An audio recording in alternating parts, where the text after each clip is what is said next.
살롬, 한 주간도 평강하셨습니까? 오늘은 대림절 네 번째 주일이자 곧 다가올 성탄절을 기다리는 주일입니다. 대림절은 구원자로 이 땅에 처음 오셨던 예수 그리스도의 초림을 되새기고 다시 오실 예수님의 재림을 소망하며 기다리는 절기입니다.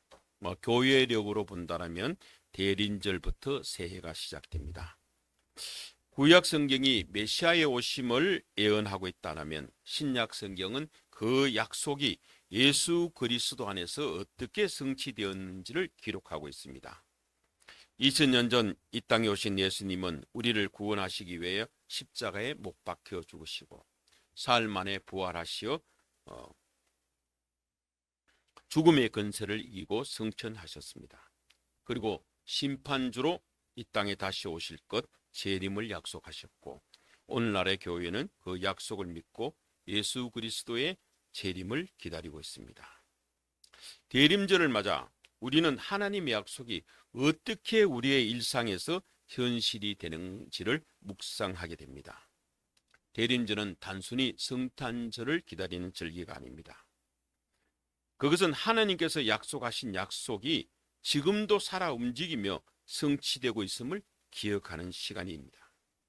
우리가 기다림이라고 말할 때 그것은 막연한 시간을 뜻하는 것은 아닙니다. 이미 시작된 하나님의 일하심을 온전히 신뢰하며 살아가는 태도를 의미합니다. 오늘 읽은 누가복음 2장 1절에서 12절의 말씀을 보면 천사가 목자들에게 나타나 이렇게 말합니다. 무수하지 말라.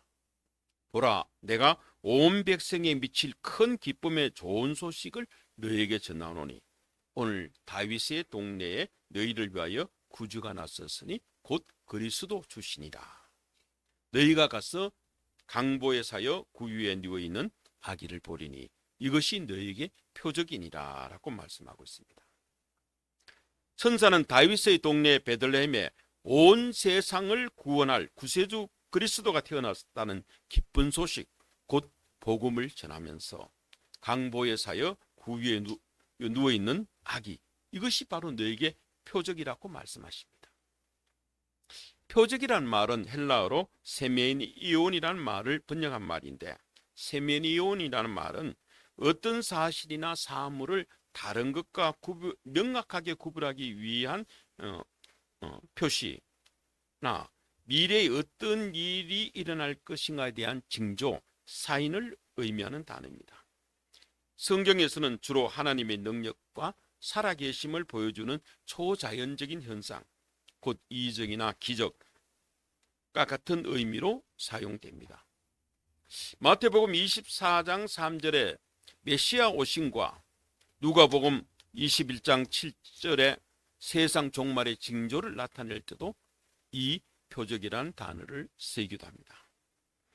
요한복음에 나오는 예수님을 상징하는 7가지 표적도 바로 이 세메니온입니다.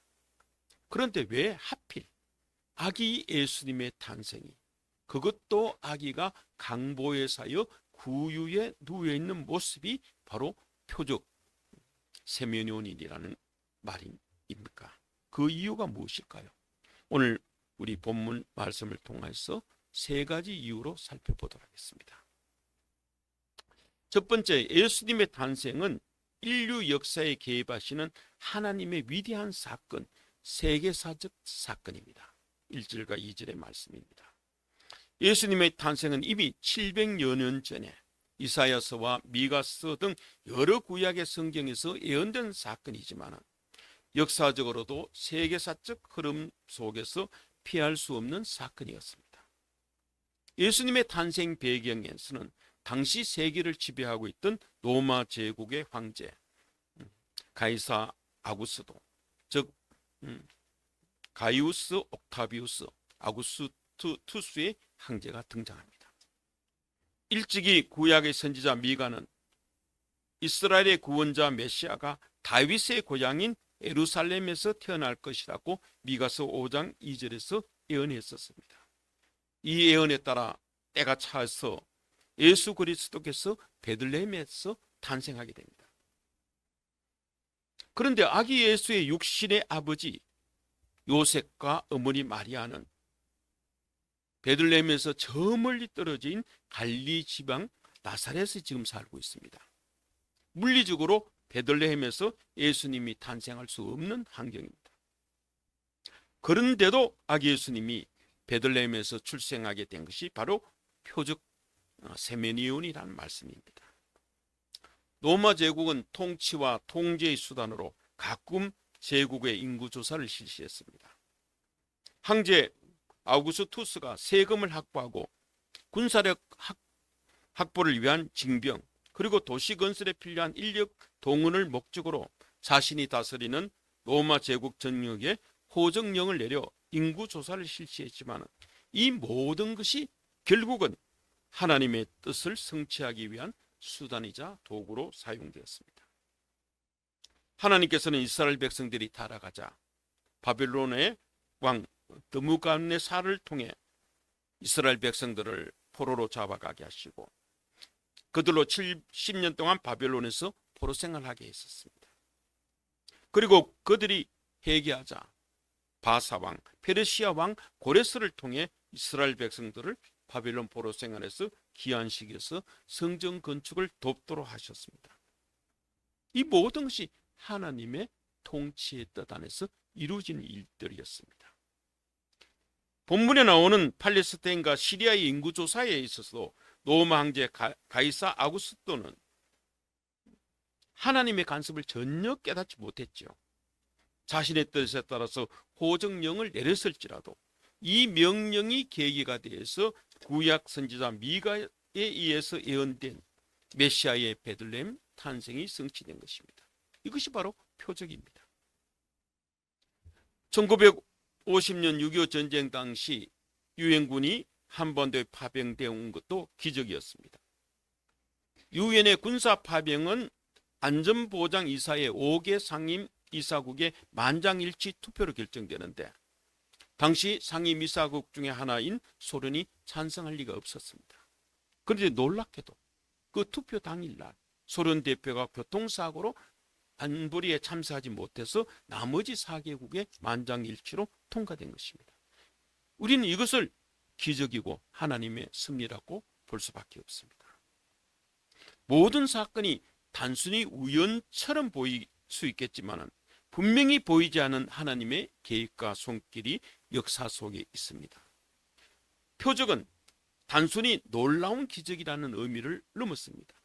그 안에는 하나님의 깊은 의도와 메시지, 곧 우리를 향한 하나님의 섭리가 담겨있기 때문입니다.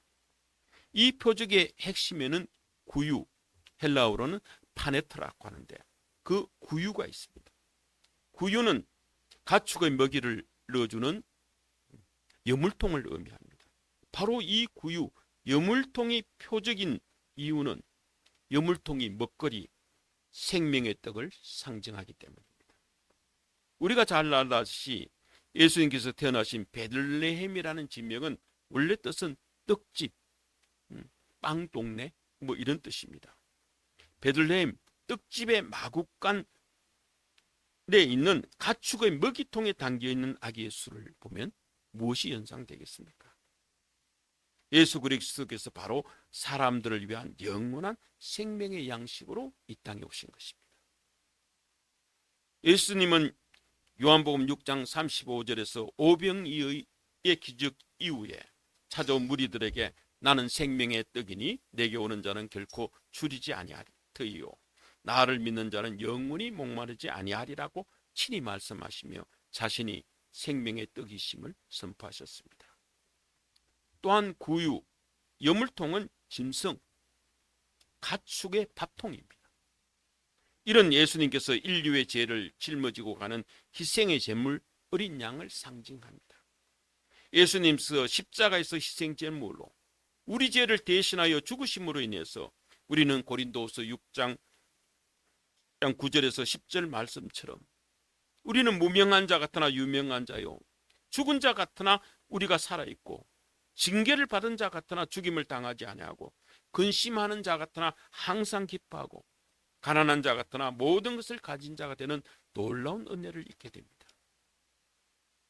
두 번째, 예수님의 탄생, 곧 강보의 사여 구유에 누인 것이 포직이 된 것은 요셉의 개인적인 사랑과 순종을 통해서 이루어졌기 때문입니다.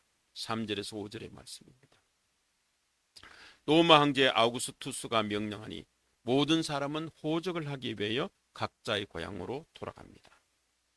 유다 지파 다윗의 후손인 요셉도 자기가 살던 갈릴리 지방 나사렛을 떠나 고향인 베들레헴으로 향했습니다.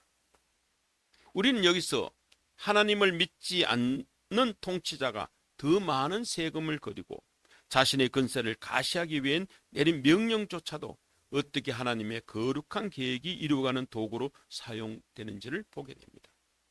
이 일로 말미암아 메시아가 베들레헴에서 태어나실 것이라는 미가 선지자의 예언이 성취될 여건이 마련되었기 때문입니다. 요셉은 다윗의 후손이기 때문에 당연히 호적을 하기 위해서 베들레헴으로 가야만 했습니다. 그런데 요셉이 임신한 마리아도 함께 데리고 갔습니다. 5절에서 나옵니다.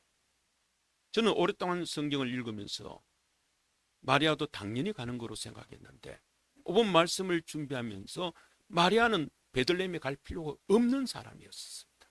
갈 수가 없는 사람이었습니다. 그런데 함께 갔었습니다. 그 이유는 뭡니까? 마리아는 요셉의 고향인 베들레헴에 갈 필요가 없는 것은 당시 호적은 남자들만 하는 것이었습니다. 마리아는 당시 요셉과 약혼하고 동거하기도 전에 임신했었습니다. 마리아는 요셉까지 정식으로 혼인한 사이가 아니기 때문에 베들레헴에 갈 필요가 없습니다. 누가복음에서는 자세히 기록되어 있지 않지만 마태복음 1장 18절에서 25절을 보면 마리아가 요셉과 약혼하고 동거하기 전에 성령으로 임신했다는 소식을 들었던 상황입니다. 모세의 율법에 의하면 약혼한 처녀가 약혼 중에 다른 남자를 만나 동친하면 돌로 쳐 죽여야 되는데 신명기 22장이 나옵니다. 마리아는 더구나 임신까지 했으니 동네 사람들에게 돌에 맞아 죽을 수밖에 없는 처지에 놓였습니다. 그러나 요셉은 어려운 사람이었습니다. 그는 마리아를 진정으로 사랑했기 때문에 이 일을 문제 삼지 않고 조용히 파혼하려 했습니다. 그러다가 천사의 계시를 받고 마리아와 약혼 관계를 지금 계속 유지하고 있는 중이었습니다. 아마도 요셉은 마리아를 진정으로 사랑했기 때문에 그리고 해산 때가 가까이 왔기 때문에 마리아가 출산할 때 그 곁을 지키고 싶었을 겁니다. 어쩌면 정상적이지 않은 임신으로 인해 마리아가 겪을 그 공경으로부터 보호하기 위해서 임신한 마리아를 베들레헴으로 데리고 갔을 수도 있습니다. 이러한 요셉의 사랑과 순종 그리고 그들의 개인적인 선택을 통해서 아기 예수님이 베들레헴에서 탄생하게 된 것, 이것이 바로 놀라운 표적입니다. 이 사건은 우리에게 사랑만이 궁극적인 해결책이며 최선의 방법이라는 진리를 보여줍니다. 하나님의 뜻이 이 땅에 이루시는 하나님의 가장 중요한 방법이 바로 사랑이기 때문입니다. 예수님께서 주신 세 계명, 곧 율법의 핵심이요 마스터 키는 바로 사랑입니다. 요한복음 13장 34절에서 예수님은 최후의 만찬에서 제후자들에게 이렇게 말씀하십니다. 세 계명을 너에게 주노니 서로 사랑하라. 내가 너희를 사랑한 것 같이 너희도 서로 사랑하라. 너희가 서로 사랑하면 이로써 모든 사람이 너희가 내 제자인 줄 알리라고 했었습니다. 사도 바울도 갈라디아서 5장 5절에서 6절에 우리가 성령으로 믿음을 따라 의의 소망을 기다리니 그리스도 예수 안에서 할례나 무할례나 효력이 없으되 사랑으로 역사하는 믿음뿐이라고 말씀했습니다. 이런 믿음이란 단순한 지적인 동의, 내가 무엇을 알고 있다는 것에 그치는 것이 아니라 사랑의 행위로 나타내는 하나님의 은혜를 신뢰하고 살아가는 삶을 의미한다고 데살로니가서 1장 3절에서 더 강조하고 있습니다. 세 번째, 하나님의 구원의 역사, 곧 애원의 성취를 위해서는 인간의 제약된 현실까지도 사용하십니다. 6절에서 7절의 말씀입니다. 이것이 바로 표적입니다. 마리아는 요셉과 함께 베들레헴에 머물고 있을 때 아기 예수를 해산했습니다. 그리고 아기를 낳을 만한 여간방을 구할 수 없어서 마구간에서 아기를 낳고 강보로 사서 구유, 즉 짐승들에게 먹이를 부어주는 여물통에 뉘었다고 7절에서 말씀하고 있습니다. 세상을 구원하실 메시아가 화려한 왕궁이 아닌 짐승들의 마구간 구유에 누이시다는 사실을 믿기도 어렵지만 엄연한 사실입니다. 지금도 이스라엘 베들레헴에 가면 예수 탄생 교회라는 게 있습니다. 그 교회 안에 들어가면 탄생 동굴로 내려가는 계단이 있고, 동굴 같은 곳에는 예수님의 탄생 자리라고 이 별자리, 다윗의 별자리를 라는 표시가 있습니다. 이전에 이스라엘에 갔을 때 성서지리를 전공한 선교사 목사님께서 우리를 그 예수 탄생교회 아닌 예수 탄생교도 가봤지만은 그것도 인근의 바위 동굴로 안내했었습니다. 예수 탄생교회는 주 4세기경 비잔틴 황제 콘스탄티누스와 그의 어머니 헬레나 황후의 발리로 세워졌지만은 역사적으로 이게 정확히 예수님이 탄생한 곳인지 검증되지 않았으며, 지금은 여러 가지 장식과 화려한 치장으로 원형이 많이 변절되었다고 설명하면서 예수님 탄생 당시의 마구간과 거의 유사한 동굴로 우리를 데리고 가셨습니다. 우리가 흔히 마구간이라고 하지만은 그 당시 베들레헴은 소나 말 같은 큰 짐승의 우리가 있는 마구간은 없었습니다. 단지 겨울철 추위로부터 양들을 보호하기 위해서 양우리를 바위산에서 굴을 파서 만들었다고 합니다. 그 속에 들어가 보니 여러 마리의 왕들과 목동들이 함께 거주할 수 있을 만한 크기고 아늑했었습니다. 한쪽에는 돌로 만든 여물통 구유가 있었는데 어린 아이 하나가 충분히 들어갈 만한 크기였었습니다. 아마 이 예수님의 구유도 돌로 만든 양의 여물통이지 않았나 이렇게 생각됩니다. 저는 아기 예수님과 요셉, 마리아가 애굽으로 피신 가기 전까지는 이런 동굴 속에서 양우리에 머무르지 않을까 하는 생각을 해봤습니다. 예수님은 참으로 겸손하게 가장 낮은 자의 모습으로 이 땅에서 삶을 시작한 것입니다. 온 세상을 구원하려 오신 예수님은 인간들의 욕심과 탐욕 때문에 여간이나 따뜻한 침실에서 태어나지 못하고 초라한 동굴, 양우리에서 태어나 양의 구유, 여물통에 누이시게 된 것입니다. 당시 베들레헴에 여간이 없었겠습니까? 또 베들레헴에는 많은 사람들이 살고 있었을 겁니다. 유대인들은 구약의 선민으로 선택받은 백성이라고 자부하고 있습니다. 그래서 하나님께 예배와 제사를 지내고 하나님의 율법에 따라 공의와 사랑을 행하다고 했었습니다. 구약 율법에는 나그네를 한대하는 문화가 나와 있습니다. 또 율법의 여러 조항들에도 나그네를 보살펴야 한다고 나와 있습니다. 그러나 베들레헴의 사람들은 행색이 초라한 요셉 부부, 그것도 해산이 임박한 임산부를 보고도 외면했었습니다. 빈 방은 많았지만 이 요셉 부부에게 허락된 빈 방은 없었습니다.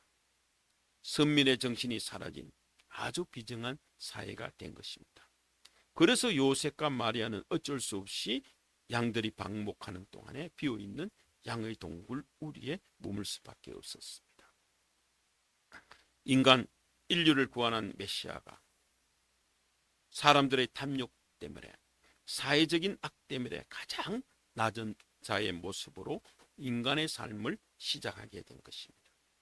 성경이 왜 우리에게 겸손하라고 하는지를 이해가 됩니다.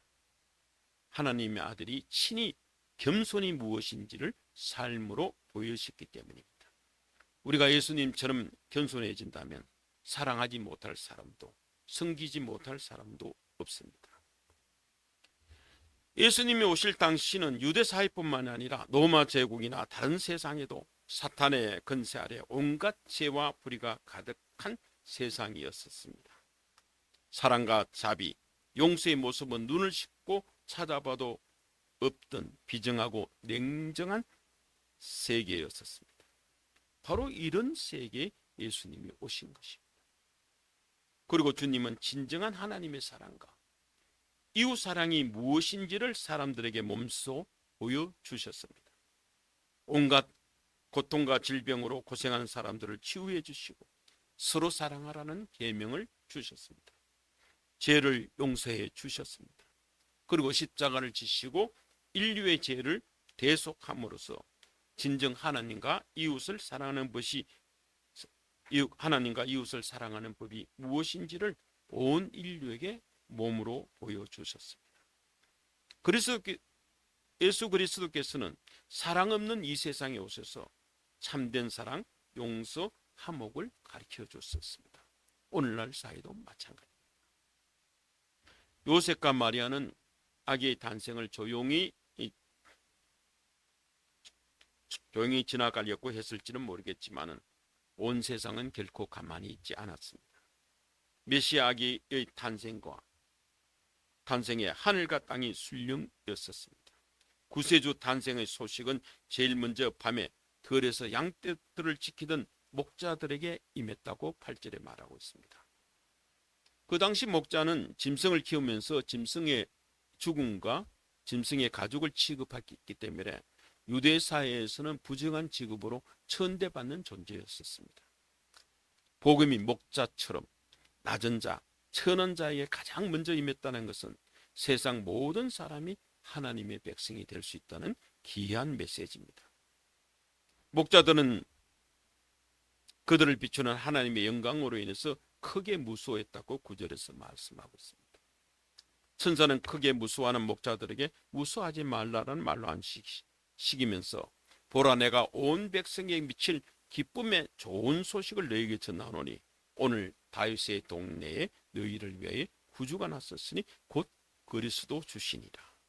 너희가 가서 강보에 사여 구유에 누워 있는 아기를 보리니 이것이 너희에게 표적이니라라고 말씀합니다. 천사의 말대로 목자들의 두려움은 아기를 보는 순간 곧 기쁨으로 변했습니다. 그러므로 하나님이 우리에게 은혜를 베푸실 때 우리는 크게 두려워할 필요가 없습니다. 천사는 자신이 전한 좋은 소식, 곧 복음의 표적으로 목자들이 다윗의 동네 베들레헴에 가면 강보에 사여 구유에 누이는 아기를 볼 것이라고 일러줍니다. 이 표적은 목자들이 베들레헴에 가야만 확인할 수 있는 것입니다.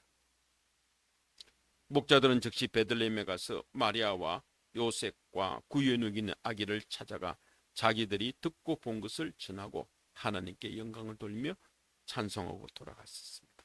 우리도 베들레헴에 가야 표적을 볼 수가 있고 우리가 본 것을 보고 듣는 것을 전할 때 기쁨이 더욱 충만해집니다. 이제 말씀을 정리해 보겠습니다. 천사는 목자들에게 너희가 가서 강보에 사여 구유에 누이는 아기를 보리니 이것이 너희에게 표적이라고 말씀하십니다. 예수님은 이 땅에 왕으로 오셨지만 실제로 태어난 것은 가장 초라하고 더러운 가축의 마구간이었습니다. 이는 예수님께서 세상의 권세나 화려함이 아닌 가장 낮은 곳에 있는 소외된 자들과 함께하기 위해 오셨다는 것을 분명히 의미합니다. 강보의 사여라는 표현은 강보는 연약함을 수용한다는 의미입니다. 강보는 아기를 보호하기 위해서 감사하는 천입니다. 전능하신 하나님이 스스로 인간의 연약함과 한계 속에 갇혔다는 것을 나타냅니다.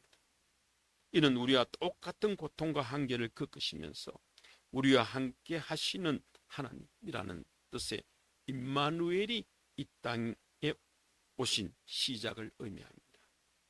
구유는 짐승의 먹이통입니다. 곧 생명의 양식을 상징합니다. 훗날 나는 하늘에서 내려온 생명의 떡이라고 말씀한 것처럼 예수님 자신의 몸을 인류의 생명의 양식으로 내어주실 것을 암시하는 상징적인 장소가 구유입니다. 누가는 이것이 바로 하나님의 임재와 현현을 상징하는 표적이라고 우리에게 전하고 있습니다. 오늘 읽은 누가복음의 기록은 우리에게 가장 낮은 곳에서 시작되는 희망이라는 메시지를 강력하게 전해줍니다. 예수님이 비천한 마구간에서 태어나신 것은 이 세상에 예수님이 가지 못할 비천한 곳이 없다는 것을 뜻하기도 합니다. 오늘날 경제적 어려움과 심리적 고립 혹은 사회적 차별 속에 있는 이에게 나도 그곳에서 시작했다는 강력한 공감과 위로의 메시지를 우리에게 전하고 있습니다. 우리 주님은 우리의 고통 가장 깊은 곳까지 찾아오시는 분이십니다. 그리고 성공과 소유가 최고의 가치로 여기지는 현대 사회에서 예수님의 탄생은 역설적으로 비워내는 삶의 진정한 아름다움을 보여줍니다. 진정한 위대함은 높은 자리에 오르는 것이 아니라 가장 낮은 곳에 내려가 타인을 섬기는 데 있음을 다시 한번 일깨워줍니다. 여간에 있을 곳이 없었다는 기록은 오늘날 우리에게 의미심장한 질문을 던집니다.